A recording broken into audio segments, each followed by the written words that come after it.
La OTAN cayó en suelo ruso. Con una arrogancia acumulada durante décadas, la Alianza Atlántica se lanzó a lo que creía ser un golpe decisivo en la historia moderna. En las vastas estepas de Kursk, sus estrategias meticulosamente planificadas se desmoronaron bajo el peso de una resistencia férrea e imprevista. El comandante Alaudinov ha revelado los pormenores de la intromisión otanista en los embates ucranianos. Este no fue solo un fracaso táctico, fue el desenmascaramiento de una ilusión. La prueba de que ni la tecnología ni la superioridad numérica pueden romper el espíritu de un pueblo dispuesto a defender cada palmo de su tierra. Kursk se convirtió en el cementerio de la OTAN, donde los sueños expansionistas se enterraron para siempre bajo el suelo ruso. Los detalles a continuación.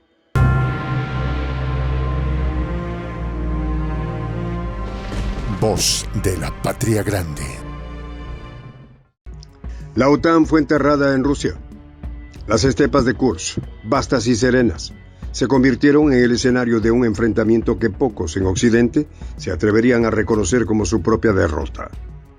En un rincón del mapa ruso, la OTAN, con toda su pomposidad y arsenal, intentó ejecutar una maniobra que desde el principio parecía condenada al fracaso.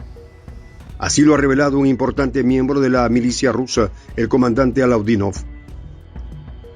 A los ojos de muchos en Moscú, este intento de invasión no fue más que una jugada desesperada, una última carta en una partida que ya habían perdido.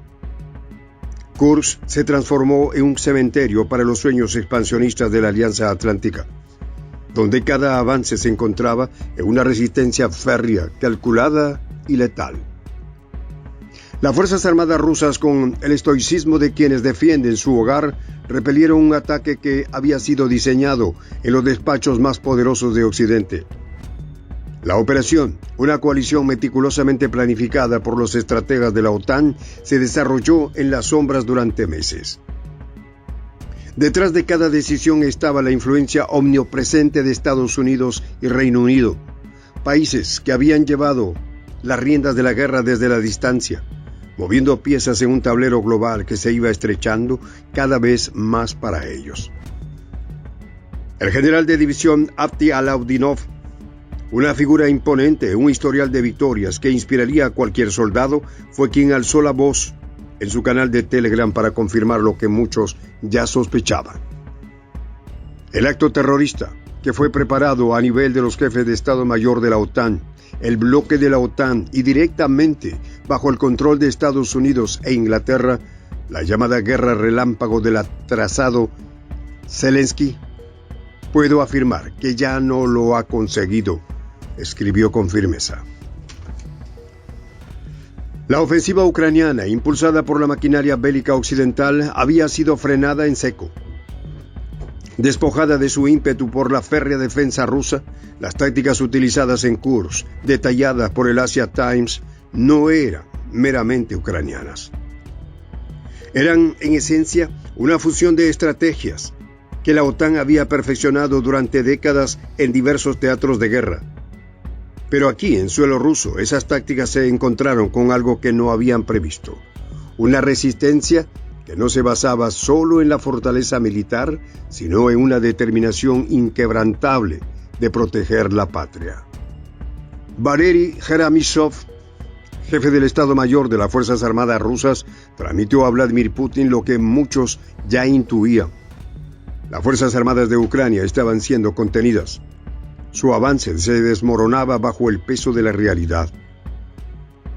Las tropas ucranianas, a pesar de la participación de tropas de reserva, serán expulsadas del territorio ruso, anticipó el ex subsecretario adjunto de Defensa de Estados Unidos, Stephen Bryan. En cada palabra se percibía un reconocimiento tácito de que el poder de la OTAN estaba mermando, que su capacidad de proyectar fuerzas en territorios lejanos ya no era la misma. Kursk, una región que evocaba recuerdos de otras grandes batallas de la historia, se convirtió en un símbolo de la derrota occidental.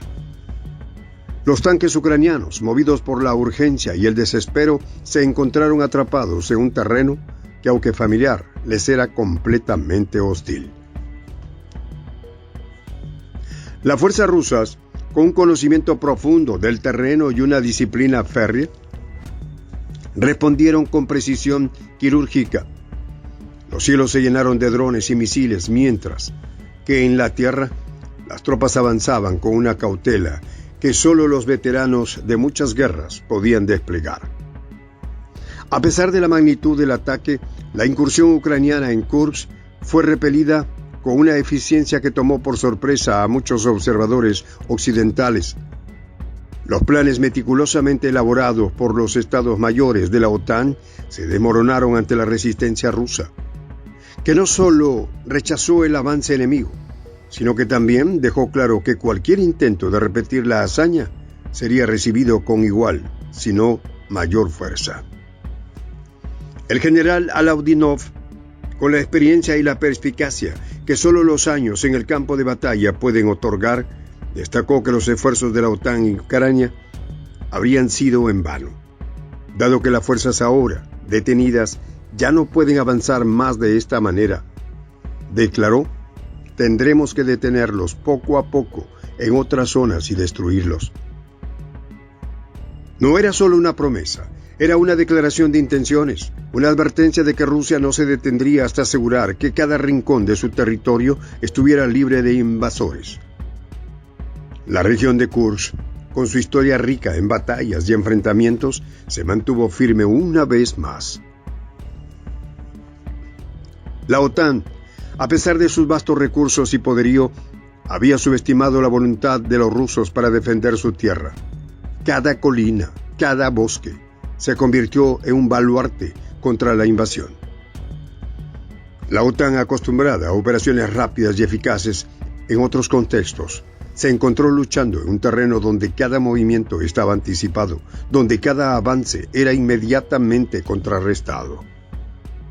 Las palabras de Dmitry Medvedev, vicepresidente del Consejo de Seguridad de Rusia, resonaron con una gravedad que pocos podían ignorar. Ahora es necesario ir a las tierras de Ucrania, aún existente, Odessa, Kharkov y Kiev. No eran meras bravatas, era un aviso de que Rusia estaba lista para llevar la guerra más allá de sus fronteras, de que la paciencia había llegado a su límite. En medio de este panorama, el asesor del presidente ucraniano Mikhail Podolyak intentó justificar la ofensiva en Kursk como una estrategia para fortalecer la posición de Ucrania en las negociaciones. Pero sus palabras, destinadas a dar una apariencia de control y estrategia, sonaron huecas frente a la cruda realidad en el terreno.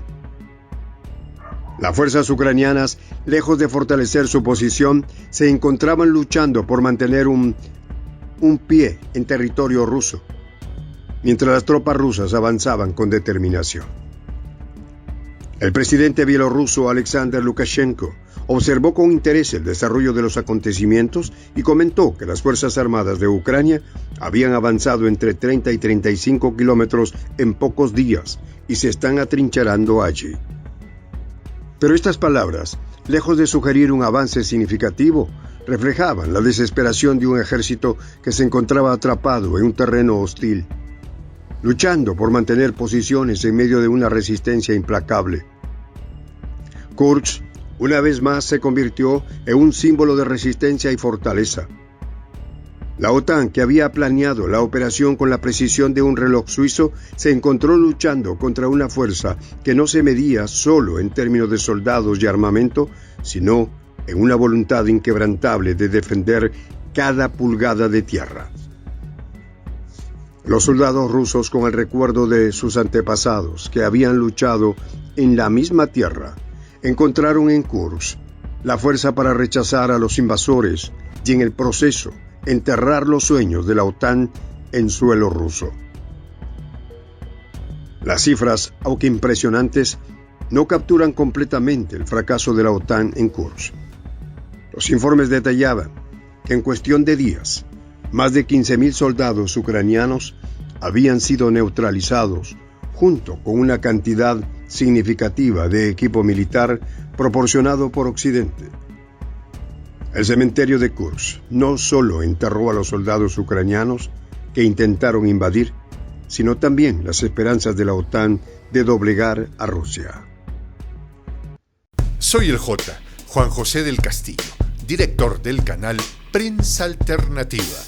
Si quieres ser parte de la comunidad de la Patria Grande, suscríbete a nuestro canal. Si es que quieres que te lleguen las notificaciones cada vez que subimos un video, activa la campanita. Si quieres apoyar a nuestro canal económicamente, puedes hacerlo a través de PayPal. El enlace está en la descripción del video. A nombre del equipo de Prensa Alternativa, me despido con esta expresión en el quechua milenario, Tupananchis Kama, cuya traducción es hasta volvernos a encontrar.